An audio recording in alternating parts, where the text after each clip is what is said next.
ద్వితీయోపదేశకాండం 32వ అధ్యాయం 13వ వచనాన్ని మనం చదువుకుందాం. భూమి యొక్క ఉన్నత స్థలముల మీద వాని నెక్కించెను, పొలముల పంట వానికి తినిపించెను. కొండ బండ నుండి తేనెను, చెకుముకి రాతి బండ నుండి నూనెను అతనికి జుర్రించెను. దేవుని బిడ్డలారా, ఈ నెల వాగ్దాన ఈ యొక్క కూడికలో దేవుడు మనకిచ్చేటువంటి వాగ్దానం ఏంటంటే, కొండ బండ నుండి తేనెను అతనికి జుర్రించెను. కొండ బండ నుండి తేనెను. ఈ యొక్క ద్వితీయోపదేశకాండం 32వ అధ్యాయము మోషే తాను చివరిగా ఈ లోకయాత్రను ముగించి ప్రభు దగ్గరికి వెళ్ళకముందు ఒక కీర్తన అనుభవపూర్వకంగా, లేకపోతే ప్రవచనాత్మకంగా, లేకపోతే గత దినాల్లో గత సంవత్సరాల్లో దేవుడు ఇశ్రాయేలు ప్రజలను తనను నడిపించిన విధానాన్ని జ్ఞాపకం చేసుకుంటూ రాసినటువంటి కీర్తనగా మనము ఈ కీర్తనను చూస్తాం. వాక్యాన్ని వింటున్నటువంటి దేవుని బిడ్డలారా, ఈరోజు దేవుడు ఈ యొక్క మోషే రాసినటువంటి లేదా మోషే ప్రజలందరూ కలిసి పాడినటువంటి ఈ పాట ద్వారా, ఈ ప్రవచనాత్మకమైనటువంటి మాటల ద్వారా దేవుడు మనతో మాట్లాడాలని కోరుతూ ఉంటున్నాడు. మోషే జీవితంలో నడిపించే నాయకుడే కాదు, మోషే దేవుని కొరకు సాహస కార్యాలు చేసినటువంటి వ్యక్తే కాదు, మోషే దేవునితో ముఖాముఖిగా మాట్లాడినటువంటి వ్యక్తే కాదు, మోషే పాట రాసి ప్రజలందరూ పాట పాడునట్లుగా దేవుని యొక్క సన్నిధానంలో వారిని నడిపించాడు, తర్బీతు చేశాడు. దేవుని బిడ్డలారా, దేవుని బిడ్డకు ఉండవలసింది ఏంటంటే, మన జీవితంలో చేసిన వాటన్నిటిని బట్టి దేవునికి స్తుతులు చెల్లించాలి. అంటే మోషే పుట్టుక ఒక అద్భుతమైన పుట్టుక, మోషేను దేవుడు పిలిచడం ఒక అద్భుతం, మోషేను దేవుడు పరిచర్యలో నడిపించడం ఒక అద్భుతం, మోషేను దేవుడు వాడుకోవడం ఒక అద్భుతం, మోషే మాటల ద్వారా గొప్ప కార్యాలు జరిగించడం ఒక అద్భుతం. అద్భుతాలమయంగా అతని యొక్క జీవితం ఉండగా ఇశ్రాయేలు ప్రజలు ఐగుప్తులోంచి విడిపించబడడం కూడా ఒక అద్భుతమైనటువంటి కార్యముగా ఉండగా దేవుని యొక్క వాక్యంలో మోషే జ్ఞాపకం చేసుకుంటున్నాడు, దేవా ఇంతవరకు మా జీవితాల్లో అద్భుతాలు చేశావు, ఇంతవరకు మమ్మల్ని నడిపించే విషయాలు అద్భుతాలు చేశావు అని దేవుని స్తుతిస్తూ సడన్గా ఒక ప్రవచనాన్ని చెప్పడం ప్రారంభించాడు. ఏంటి ఆ ప్రవచనం అంటే కొండ బండ నుండి తేనెను. కొండ బండ నుండి తేనెను. ఇది వాస్తవంగా జరిగిందా అంటే జరగలేదు, కానీ అలాంటి పరిస్థితి గుండా ఇశ్రాయేలు ప్రజలు వెళ్ళి వాళ్ళు ఆశీర్వదించబడ్డారు. ఇక్కడ వ్రాయబడింది కొండ బండ నుండి తేనెను. ఇదేంటిది? కొండ బండలో తేనె ఎక్కడుంటుంది? కొండ బండలో బండే ఉంటుంది, కొండే ఉంటుంది, అంతేగాని తేనె ఉండదు. తేనె అనేటువంటిది చెట్టుకుంటుంది, తేనె అనేటువంటిది ఎక్కడుంటుంది? మన ఇంటి దగ్గర ఉంటుంది, లేదా కొండ ప్రాంతాల్లో ఆయా స్థలాల్లో మనం చూస్తాం. కానీ విచిత్రం ఏంటంటే, కొండ బండ నుండి తేనెను. కొండలో ఉన్నటువంటి తేనె తెట్టలోంచి తేనె కాదు, కొండ బండ నుండి తేనె. కొండ బండలో బండే ఉంది, కానీ అందులో నుంచి దేవుడు తేనెను తీసుకొచ్చాడంట. ఈ యొక్క నెలలో దేవుడు ఇలాంటి కార్యాలు మన జీవితాల్లో జరిగించబోతుంటున్నాడు. ఎందుకు మీరు ఆమెనలేదో నాకు తెలుసు. అసలు అర్థం ఏంటి కదా, కొండ అంటే ఏంటి, బండ అంటే ఏంటి, తేనె అంటే ఏంటి, ఏం అర్థం కాకుండా ఆమెనని ఏ రకంగా చెప్పాలి కదా? కరెక్టే. దేవుని బిడ్డలారా, అందుకే దేవుడు ఈరోజు మనతో మాట్లాడబోతున్నాడు. ఈ ఆగస్టు నెల ప్రారంభ ఆశీర్వాద కూడికలో దేవుడు మనకిచ్చినటువంటి మాట కొండ బండ నుండి తేనెను. ఇది నాకు కూడా అర్థం కాలేదు. ఏంటి ప్రభా, కొండ బండలో నుంచి తేనె రావడం ఏంటి? కొండ బండ అనేటువంటిది అది చాలా చాలా విచిత్రమైనటువంటి పరిస్థితి కదా, అది జరగడం ఏంటిది? దేవునికి స్తోత్రం. కొండ బండ అనేటువంటిది మామూలుగా మన బండ అయినా ఏ బండ అయినా మీరు చూడండి, కొండలో ఉండేటువంటి బండ అయినా ఒకటి మాత్రం వాస్తవం, దాంట్లోనికి ఏది రానియదు, దాంట్లోంచి ఏది బయటికి పోదు. అంటే అది దాంట్లోనికి ఏ పదార్థాన్ని తీసుకొని రాదు. బండలోకి ఏ పదార్థం వెళ్ళదండి, బండలో నుంచి ఏ పదార్థం బయటికి రాదు. ఉదాహరణకు బండను మీరు పగలగొట్టారంటే బండలో నుంచి బండే వస్తుంది, కానీ వేరొకటి రాదు. బండను తీసుకుపోయి మీ ఇంట్లో ఉండేటువంటి ట్యాంకులో, వాటర్ ట్యాంకులు వేసారనుకుందాం, ఒక సంవత్సరం తర్వాత తీసి ఆ బండను పగలగొట్టి చూడండి, బై మిస్టేక్ అని ఒక చుక్క నీళ్ళు ఉంటుందా? ఉండదు. ఎందుకు తెలుసా? ఆ బండ ఘన పదార్థం, ఆ బండలోనికి ద్రవ పదార్థాన్ని రానియదు. ఆ బండ ఎలాంటిదంటే it is having its own resistance. ఏది నాలోనికి రాకూడదు, ఏది నాలోంచి నేను బయటికి ఇయ్యాను. అంటే ఒక రకంగా చెప్పాలంటే కరుడుగట్టినటువంటి బండ, ఎవరికి లోబడనటువంటి బండ, ఎవరికి స్పందించినటువంటి బండ, ఆ బండలో నుంచి దేవుడు తేనెను తీసుకొని వస్తాడంట. దేవుని బిడ్డలారా, ఇప్పుడు ఈ పాయింట్ అర్థమైంది అనుకుంటా మీకు. అంటే which is giving a maximum resistance in our life. మన జీవితాల్లో ఇది జరగదు, ఇది రాదు, ఇది ఇంతకాలం అడ్డు తిరిగింది, నా ప్రార్థనకైనా నా జీవితానికైనా అడ్డుపడుతూ ఉంది, నా యొక్క కుటుంబానికైనా ఇది అడ్డుగా ఉంది, ఇది జరగడం లేదు అని ఏదైతే అనుకుంటున్నామో అలాంటి సిచ్యువేషన్లోనికి దేవుడు రాబోతుంటున్నాడు. ఇప్పుడు నమ్మిన వారు ఆమెన్ అంటారేమో. ఆమెన్. దేవునికి స్తోత్రం. దేవుని బిడ్డలారా, దేవుని యొక్క వాక్యంలో వ్రాయబడింది, దేర్ ఈజ్ ఎ అన్యీల్డింగ్ సబ్స్టెన్స్. లోబడని లొంగనటువంటి ఒక పదార్థం ఇది.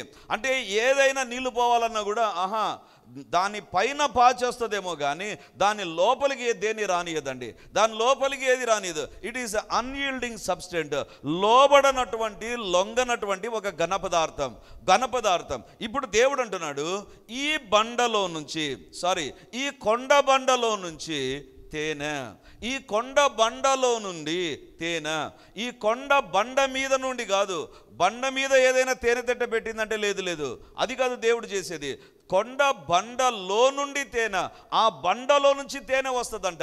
తేనె తిట్ట అవసరంలే, తేనె తీగల అవసరంలే, అందులో నుంచే దేవుడు తేనెను తీసుకొని వస్తాడంట. దేవుని బిడ్డలారా, ఈరోజు దేవుడు మనకిచ్చేటువంటి వాగ్దానం ఏంటంటే, మన జీవితంలో కూడా మనకు ఎదురుగా లొంగనటువంటి పరిస్థితులు కొన్ని ఉంటాయి.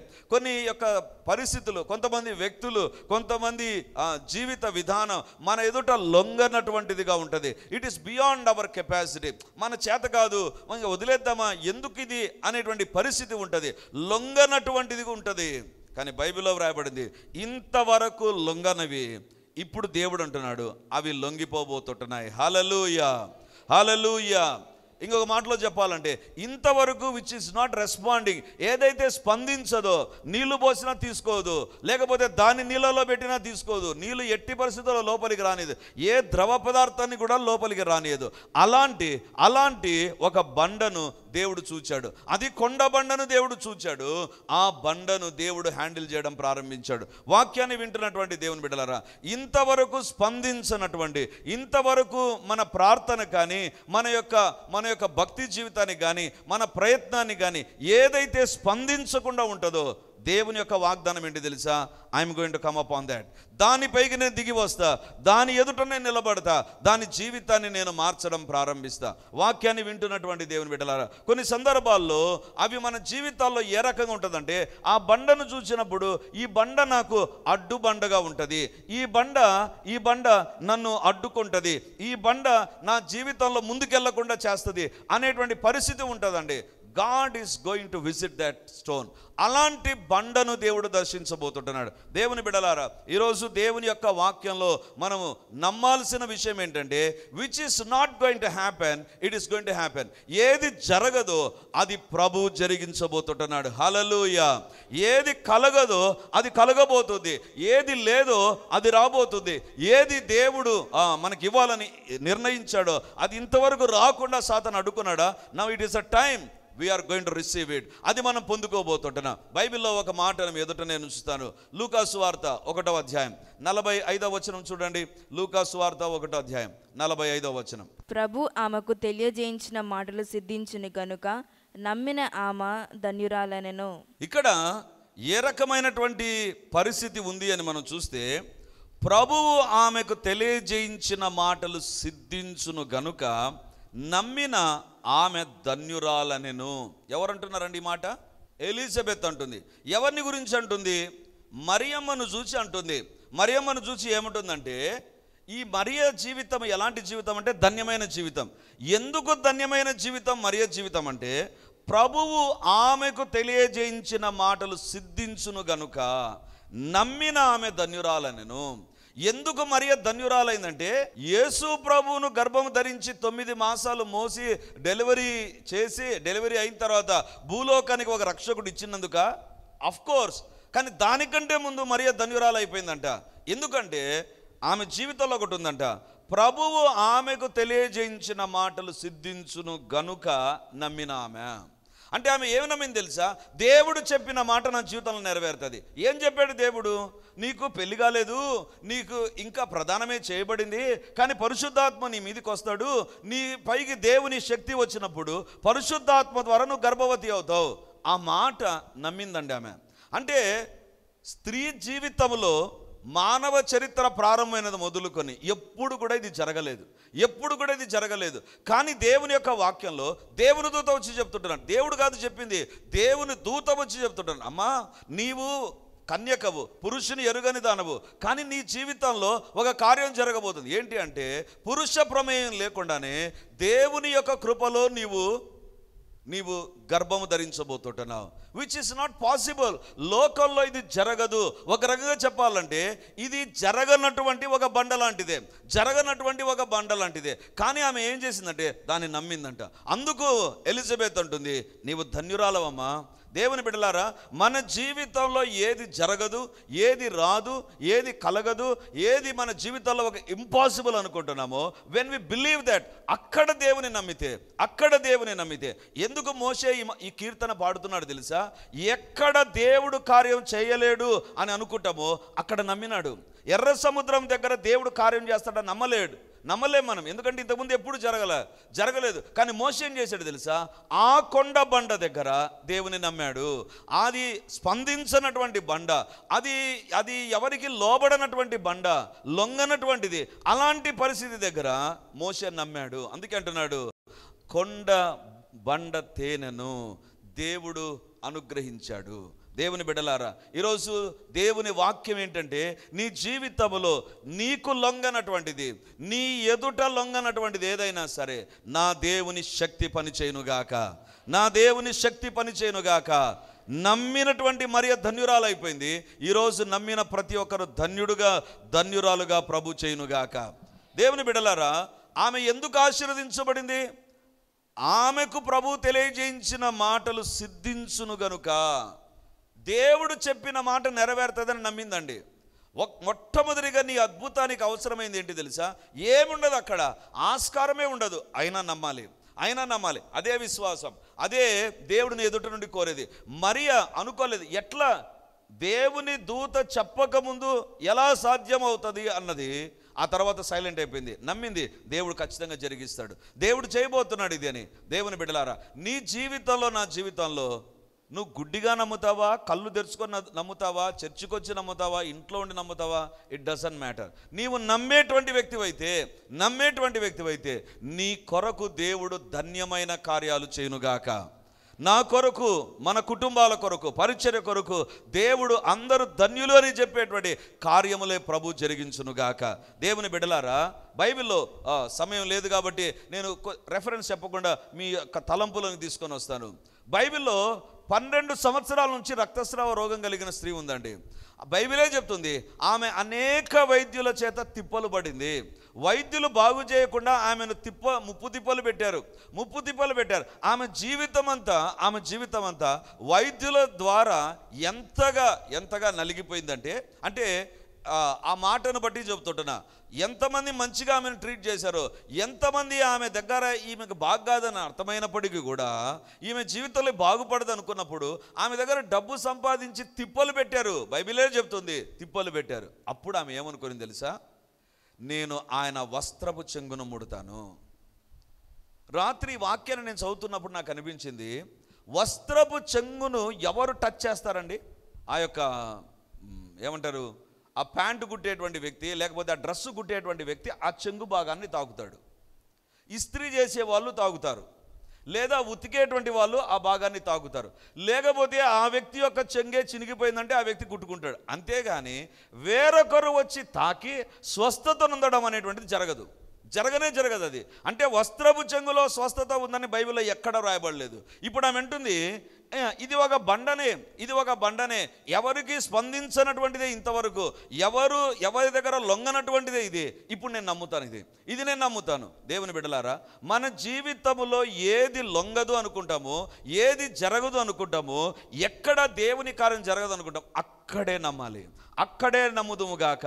అక్కడే మన జీవితాల్లో అలాంటి విశ్వాసం దేవుడు దయచేయునుగాక. ఎప్పుడైతే మనం నమ్ముతామో అప్పుడే ఆమె వస్త్రపు చెంగును తాకింది, ఆమె రక్తధార కట్టెను. యేసు ప్రభు యొక్క ప్రభావం రావడం మాత్రమే కాదు, ఆమె దగ్గర ఒక నమ్మకం ఉంది, ఆమె దగ్గర ఒక విశ్వాసం ఉంది. ఏంటి ఆ విశ్వాసం అంటే వస్త్రపు చెంగు చాలు. యేసు ప్రభు యొక్క వస్త్రపు చెంగు చాలు నా 12 సంవత్సరాల వ్యాధి నుంచి నన్ను విడిపించడానికి. దేవుని బిడ్డలారా, ఈరోజు దేవుడు అంటున్నాడు, కొండ బండన మన జీవితంలో ఉండేటువంటిది ఎవరికి రెస్పాండ్ కావడం లేదా? ఎవరు హ్యాండిల్ చేయలేరా? ఎవరు దాన్ని ఏం చేయలేరా? ఒకవేళ డ్రిల్లింగ్ వేసినా కూడా అదేం చేస్తారు, రంధ్రం పడుతుందే కానీ అందులో నుంచి ఏది రావడానికి వెళ్ళడానికి ఒప్పుకోదండి. అంత రిజిడ్గా ఉంటుంది, అంత స్టబన్గా ఉంటుంది. దేవుడు అంటున్నాడు, ఐఎమ్ గోయింగ్ టు హ్యాండిల్. ఈరోజు ఈ మాటలు నేను నమ్మినట్లయితే నీ జీవితంలో దేవుడు కార్యాలు చేసి నిన్ను ధన్యునిగా ధన్యురాలుగా చేయునుగాక. ఆమేన్. రెండవదిగా చూడండి, ద్వితీయోపదేశకాండం 32వ అధ్యాయం 13వ వచనం. భూమి యొక్క ఉన్నత స్థలముల మీద వాన్ని ఎక్కించెను, పొలముల పంట వానికి తినిపించెను, కొండ బండ నుండి తేనెను, చెక్కుముకి రాతి నుండి నూనెను అతనికి జుర్రించెను. జాగ్రత్తగా వినండి. కొండ బండ నుండి తేనె రావడం సాధ్యమేనా? లేదు. బండలో నుంచి బండ వస్తుందండి. బండను పగులు అంటే బండలో నుంచి కొన్ని బండ ముక్కలు బయటికి వస్తాయి, అంతే, అంతకు మించి ఇంకా వేరొకటి కాదు. కానీ బైబిల్లో వ్రాయబడింది కొండ బండ నుండి తేనె వచ్చిందంట. ఇట్ ఈస్ అన్ఎక్స్పెక్టెడ్ ప్రొవిజన్ అండి. ఎవరు ఎదురు చూడనటువంటి ఒక అద్భుతమైన సహాయం అండి. ఎవరు ఎదురు చూడరు, ఎందుకంటే బండలోంచి బండ వస్తుంది తప్ప బండలో నుంచి తేనె రాదు. ఇట్ ఈస్ అన్ఎక్స్పెక్టెడ్ అంటే ఊహించనటువంటి ఒక సదుపాయం, ఊహించనటువంటి ఒక అద్భుతం, ఊహించనటువంటి ఒక కార్యం. ఎందుకంటే తేనె తిట్టులోంచి తేనె రావడం ఎవరైనా నమ్మగలం, లేకపోతే మన తేనె బాటలోంచి తేనె గారడం నమ్మగలం, లేకపోతే తేనె ఉండే ప్లేట్లో నుంచి తేనె మనకు అవ్వడం సాధ్యమే. కానీ బండలో నుంచి తేనె never it will never happen. కానీ దేవుడు అంటున్నాడు, it is going to happen. అది నేను చేస్తాను. ఏంటంటే కొండ బండ నుండి తేనెను. దేవుని బిడ్డలారా, which is very impossible, very much impossible. అది సాధ్యమయ్యేటువంటి పనే కాదు అది. కానీ దేవుడు అంటున్నాడు, I'm going to do that. నేను అది చేస్తాను. దేవునికి స్తోత్రం. బండలో నుంచి ఏమొచ్చాయి? నీళ్ళు వచ్చాయి. బండలో నుంచి దేవుడు నీళ్ళని తీసుకొచ్చాడు. ఇప్పుడు మోషే అంటున్నాడు, కొండ బండలో నుంచి దేవుడు నీళ్ళనే కాదు తేనెను కూడా తీసుకురాగలడు. అంటే ఈ యొక్క బండ పుట్టినది మొదలుకొని, ఎప్పుడు బండ పుట్టిందో మనకు తెలియదు, ఆ బండ పుట్టినది మొదలుకొని ఈ యొక్క ప్రవచనం విడుదల చేయబడేంత వరకు nobody is having an idea that honey will come out of from the rock. దేవుడు బండలో నుంచి తేనెను తీసుకొస్తాడని, బండలో నుంచి తేనె వస్తుందని ఎవరికి తెలియదండి. దేవుని బిడ్డలారా, తేనె కాదు, దేవుడు అంటాడు, ఈ రాళ్ళ వలన అబ్రహాముకు పిల్లలు పుట్టించగలరు. ఈ రాళ్ళ వలన తేనె కాదు, పిల్లలు కూడా పుట్టేటువంటి కెపాసిటీ నాది. అంటే బండను ఏ రకమైన అద్భుతంకైనా ఉపయోగించగలడు. ఏదైనా బండలో నుంచి చేయగలిగినటువంటి దేవుడు. ఈరోజు వాక్యం వింటున్నటువంటి దేవుని బిడ్డలారా, దేవుడు మనతో మాట్లాడేటువంటి మాట ఏంటంటే, యెహోవా ఈరే ఆయన మన పోషకుడు, మన జీవితాల్లో అద్భుతాలు చేసేటువంటి దేవుడు, ఆయన స్వస్థతలు ఇచ్చేటువంటి దేవుడు, విడుదల ఇచ్చేటువంటి దేవుడు. ఆయన వైపు మనం చూద్దాం. He is our provider. He is not only our provider, he is the greatest provider. ఎవరు చేయలేనటువంటి సదుపాయాలను దేవుడు మన కోసం చేసేటువంటి దేవుడు. ఎవరు చేయలేనటువంటి సదుపాయాలు. దేవుని బిడ్డలారా, ఈరోజు ఈ మాటను నమ్మగలిగితే ఈ నెల మొదలుకొని నీ జీవితంలో ఈ మాట అక్షరాల నెరవేరబోతుంది. హల్లెలూయా, హల్లెలూయా. అది ఏ పరిస్థితుల్లోనైనా గాడ్ కెన్ ప్రొవైడ్. దేవుడు సమకూర్చగలడు. దేవుని బిడ్డలారా, మానవ చరిత్రలో డెలివరీ అనేటువంటిది ఎట్లా జరుగుతుందంటే, డెలివరీ బాయ్స్ ద్వారా, లేకపోతే డబ్బావాలా అని బాంబేలో ఉంటారు, వాళ్ళు క్యారియర్స్ అందరిని డిస్ట్రిబ్యూట్ చేస్తారంటారండి, లేదా కొరియర్ పీపుల్ ద్వారా జరుగుతుంది. కానీ కాకోలముల ద్వారా డెలివరీ చేసిన ఎక్కడైనా ఉందా అంటే, కాకోలములకు ఉండే నేచర్ ఏంటి తెలుసా? ఉన్నదాన్ని ఎత్తుకొని పోతాయి, అది అందించవు, అది ఎత్తుకొని పోతాయి. ఇప్పుడు దేవుడు అంటున్నాడు, కాకోలంలోకి నేను ఆజ్ఞాపించా. కాకి పుట్టినది మొదలుకొని ఇంతవరకు కాకి జీవితంలో ఎత్తుకొని పోయేదే తెలుసు, కానీ డెలివరీ చేయడం తెలియదు, అందించడం తెలియదు, తినకుండా నోటికి పెట్టుకొని పోయి అందించడం తెలియదు. దేవుడు అంటున్నాడు, I'm going to do that. నేను అది చేస్తాను. ఏలియా, యు ఆర్ మై ప్రాఫెట్. నీవు నా యొక్క ప్రవక్తవు. నీవు ఆ యొక్క కాలి కడుపుతో కేకలు వేయడం, ఐ డోంట్ వాంట్ దాట్. అది నాకు నచ్చదు. దేవుని బిడ్డలారా, ఈరోజు దేవుడు మనతో మాట్లాడుతుంటున్నాడు. నీ యొక్క బండలో నుంచి తేనెను దేవుడు తీసుకురాగలడు. He can do that. ఇది నాన్న చాలా కేసులు ఉంటాయి కదా, తేనె తెట్టలోంచి తేనె తీయడం లేదు, కెమికల్ రియాక్షన్స్ గుండా ఆయా కెమికల్ కాంబినేషన్స్తో తేనె బయటకు వస్తుంది. లేకపోతే చక్కెర ఎక్కువ వాడి తేనెను తయారు చేస్తున్నారు, తేనె లాంటి అపియరెన్స్ తీసుకొస్తుంటున్నారు. బట్ బైబిల్లో వ్రాయబడింది, దేవునికి chemical reactions, chemical combinations, compounds అవసరం లేదు. దేవుని యొక్క వాక్యం చెప్తుంది, 1 stone is enough for the almighty God to produce honey. ఒక బండ చాలు, ఆ బండలో నుంచి దేవుడు తేనెను తీసుకురాగలడు. తేనె కావాలంటే పుష్పాలు ఉండాలి, తేనె తీగలు ఉండాలి, రాణి తీగ ఉండాలి, రాజు తేనె తీగ ఉండాలి. ఇవన్నీ ఈ సమూహం అంతా ఉంటేనే అప్పుడు ఒక తేనె తెట్ట రెడీ అవుతుంది. ఆ తేనె తెట్ట తర్వాత చాలా రోజుల తర్వాత తేనె పెట్టిన తర్వాత ఆ తేనె మనకు అందుబాటులోనికి వస్తే మనం తాగగలం. దేవుడు అంటున్నాడు, this is a natural process. ఇది న్యాచురల్గా జరిగేటువంటి క్రియ. But I'm going to do a marvellous thing. అదేంటంటే, you are going to have unexpected provision. నీకు అద్భుతమైన సహాయం రాబోతుంది. ఎవరు ఇలాంటి అద్భుతాన్ని ఎక్స్పెక్ట్ చేయలేదా? You can expect. ఒకవేళ ఏ అద్భుతం నీ జీవితంలో ఎక్స్పెక్ట్ చేయలేకపోయినా దేవుని దగ్గర ఎక్స్పెక్ట్ చేయి. బైబిల్లో ఉండేటువంటి దేవుడు, he can do beyond human intelligence and human support. మనిషి సహాయం కంటే, మనిషి జ్ఞానం కంటే మించిన కార్యాలు ప్రభు చేస్తాడు. ఈరోజు ప్రభు మనతో మాట్లాడుతుంటున్నాడు, దేవా నా జీవితంలో ఏ బండలో నుంచి తేనె రావాలనో యేసు నామమందు తేనె వచ్చునుగాక అని నువ్వు ప్రార్థన చేస్తే నా దేవుడు తేనెను తీసుకురాగలడు. హల్లెలూయా, హల్లెలూయా. ఇంకొక మాట చెప్పనా, ఆ బండను చూసిన తర్వాత ఇది బండే కదా, ఏం జరుగుతుంది ఈ బండను అని చూసి నిరాశతో ఒకవేళ వెనక్కి వచ్చేస్తాను మనం. ఈ సమస్య చాలా రోజుల నుంచి ఉంది కదా, ఇంకెక్కడ జరుగుతుంది అనుకొని వీ విల్ కమ్ అవుట్. దేవుడు అంటున్నాడు, డోంట్ క్విట్. నువ్వు వదిలేదు. నువ్వు ఏం చేస్తావు తెలుసా? You have to expect a miracle. ఒక అద్భుతాన్ని ఎదురు చూడు. Don't quit but have faith. నీవు వదిలిపెట్టద్దు, విశ్వాసం కలిగి జీవించు. దేవుడు చేయబోయే కార్యం ఏంటి తెలుసా? ఆ కొండ బండలో నుండి దేవుడు తేనెను బయటికి తెస్తాడు. హల్లెలూయా, హల్లెలూయా. ఈరోజు దేవుడు మనతో మాట్లాడుతుండగా దేవుని ఎదుట మనల్ని మనం పరీక్షించుకుందాం. బైబిల్లో ఒక మాట చెప్పి నేను ముగిస్తాను. పౌలును పరిచర్య జరిగిస్తున్నాడని, సేవ చేస్తున్నాడని, దేవుని కొరకు వాడబడుతున్నాడని చాలామంది ఏం చేశారంటే, సాతాను కలిసి ఏం చేశారంటే చెరసాల్లో వేశారు. చెరలో నుంచి పౌలు ఏం చేశాడు తెలుసా? ఇంకా చెరలో ఏం చేస్తాం, అందరు ఖైదీలు చూద్దాం, వాళ్ళకు సువార్త చెప్దాం అనుకోలేదు. సువార్త చెప్పే వాళ్ళకు సువార్త చెప్పాడు, తోటి ఖైదీలను ప్రభు కోసం సంపాదించాడు. ఆ తర్వాత దేవుడు తనకిచ్చినటువంటి ఆ సమయాన్ని లెటర్ రాయడం ప్రారంభించాడండి. దేవుని బిడ్డలారా, దేవుడు చేసిన కార్యం ఏంటి తెలుసా?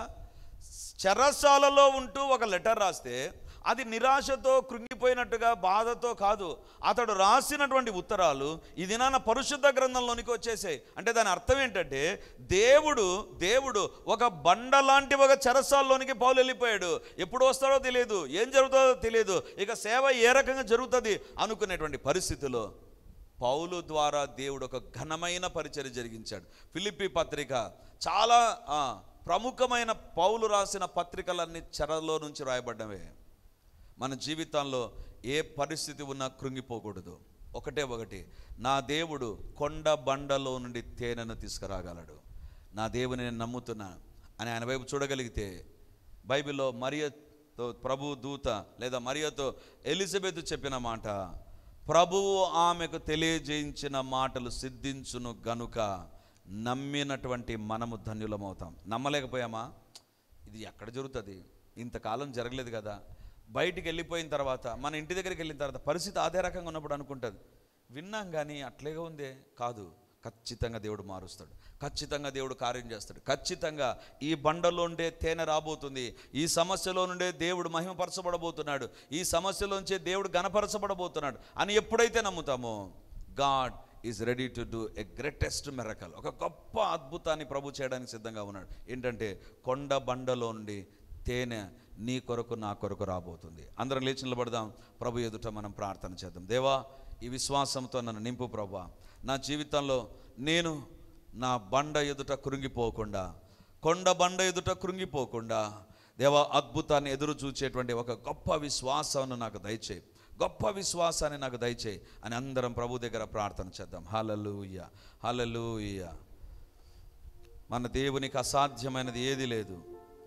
ఆయన పైన ఆకాశమందును భూమి మీదను సూచక్రియలు, వింతలు, మహత్కార్యాలు చేసేటువంటి దేవుడు. ఆయన వైపు మనం చూద్దాం. హల్లెలూయా, హల్లెలూయా.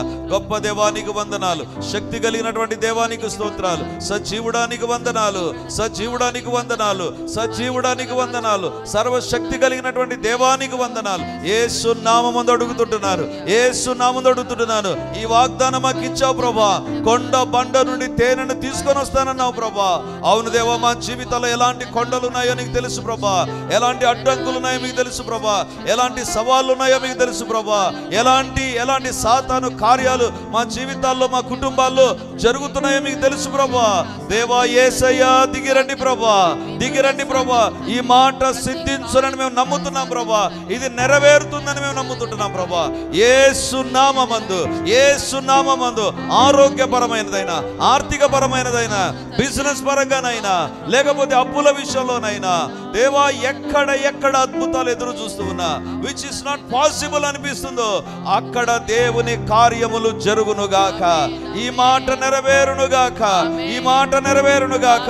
ద్వితీయోపదేశకాండం 32:13 కొండ బండలో నుండి తేనె యేసు నామమందు వచ్చునుగాక, మా జీవితాలు దర్శించబడునుగాక. I bind every evil spirit that is creating discouragement, disappointment, unbelieve. I bind you all in the name of Jesus. Yesu నామమందు బంధిస్తూ ఉంటున్నాను. అడ్డుపడుతున్న అంధకార శక్తులను ఈ వాగ్దానాన్ని బట్టి అడుగుతుంటున్నాను, అడ్డు తొలగమని అడుగుతుంటున్నాను. అడ్డు తొలగిపోయే యేసు నామమందు ప్రతి అడ్డంకు తొలగిపోవునుగాక. I bind every work of satanic forces in the name of Jesus. In the name of Jesus. Yesu నామమందు ఈ కార్యములు జరుగునుగాక, జరుగునుగాక. దేవా, లైవ్ లో ఎంతమంది చూస్తున్నారు ఈ సందేశాన్ని, ఎవరు ఎక్కడి నుంచి వింటున్నా, వాళ్ళ జీవితంలో దేవుని కార్యములు జరుగునుగాక, వారి శరీరంలో దేవుని కార్యాలు జరుగునుగాక, వారి ఉద్యోగాల్లో దేవుని కార్యాలు జరుగునుగాక, వారి ట్రాన్స్ఫర్ విషయంలో దేవుని కార్యములు జరుగునుగాక. తండ్రి, వారి యొక్క సీట్ విషయంలో దేవుని కార్యాలు జరుగునుగాక. యేసు నామమందు బలమైన దేవుని యొక్క ఆత్మ కార్యాలు జరుగునుగాక. పరిశుద్ధాత్మదేవ పనిచేయండి నాయన, పరిశుద్ధాత్మదేవ పనిచేయండి, వెను వెంటనే దైవిక కార్యములు ప్రారంభమగునుగాక, జరుగునుగాక. యేసు నామమందు అపవాది క్రియలన్నీ లయమైపోవునుగాక. ఈ మాట నమ్మి ప్రార్థన చేసే ప్రతి ఒక్కరిలో అద్భుతమైన unexpected miracles and healings and wonders Yesu నామమందు జరుగునుగాక. దేవా, మీరే దర్శించండి, అపవాది క్రియలన్నిటిని లయపరచండి. ఈ వాగ్దానం అక్షరాల నెరవేర్చబడి మేము సాక్ష్యములు చెప్పి నిన్ను మహింపరచుదుముగాక, మేము సాక్ష్యములు చెప్పి మిమ్మల్ని మహింపరచుదుముగాక. తండ్రి, ఆదివారం వరకు ఉన్నటువంటి ఉపవాస ప్రార్థనలు కూడా మీరు ఆశీర్వదించండి. ఎంతమంది ఏ అవసరతలకు ఉపవాసం ఉంటున్నారో వాటన్నిటి విషయంలో మీరు కార్యాలు జరిగించబోతున్నందుకు వందనాలు చెల్లిస్తూ, మమ్మల్ని మేము తగ్గించుకుంటూ మీ నామాన్ని హెచ్చిస్తూ, చేరి వచ్చిన ప్రతి ఒక్కరిని తండ్రి, రాలేకపోయిన ప్రతి ఒక్కరిని మీరు దర్శించండి, మీ కార్యాలు జరిగించుమని మమ్మల్ని మేము తగ్గించుకుంటూ మీ నామాన్ని హెచ్చిస్తూ, యేసయ్య మహిమ కలిగినటువంటి నామమందు ప్రార్థించి అడిగి పొంది ఉంటున్నాము తండ్రి. ఆమేన్.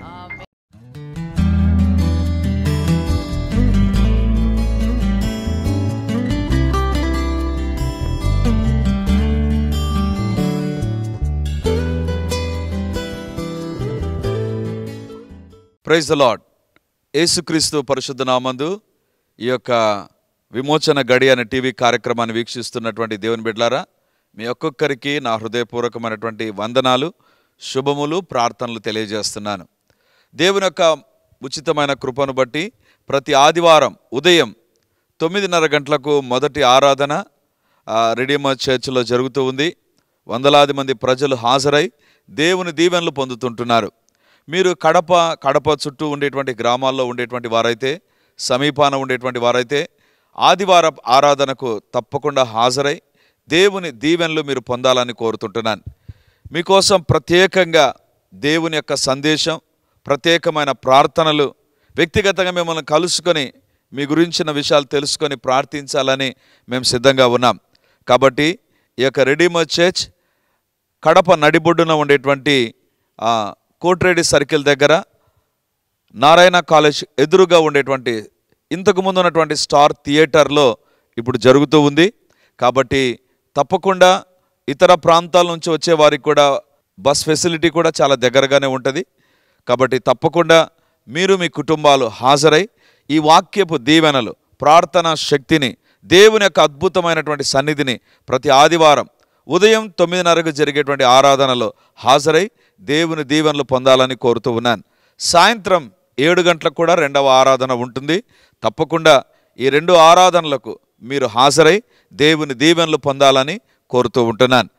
మరిన్ని వివరాలకు ఈ కింద కనబడుతున్నటువంటి నంబర్ 9855669572 లేదా 9440407722కు మీరు కాల్ చేసి వివరాలు తెలుసుకోవాల్సిందిగా కోరుతున్నాను. God bless you.